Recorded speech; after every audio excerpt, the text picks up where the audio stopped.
لعن الذین کفروا من بنی اسرائیل علی لسان داؤد و عیسی ابن مریم،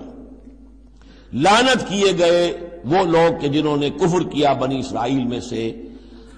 داؤد کی زبان سے بھی اور عیسیٰ ابن مریم کی زبان سے بھی۔ ظاہر بات ہے کہ اس قوم کا جو بھی کردار رہا ہے مسلسل، تو آپ اولڈ ٹیسٹمنٹ پڑھیں گے تو حضرت داؤد علیہ السلام نے بھی ان پر بہت لعن طعن کی ہے، اور خاص طور پر یہ نیو ٹیسٹمنٹ میں گاسپل کے اندر تو حضرت مسیح نے جو تنقیدیں کی یہودیوں پر، خاص طور پر ان کے علماء پر، احبار پر، صوفیاء پر، کہ تم سانپ کے سپولیے ہو، تمہارا حال ہے ایسا جیسے کہ قبریں ہوتی ہیں کہ اوپر بہت سفیدی پھری ہوئی ہے اور چادر پڑی ہوئی ہے، اندر گلی سڑی ہڈیوں کے سوا کچھ نہیں ہے۔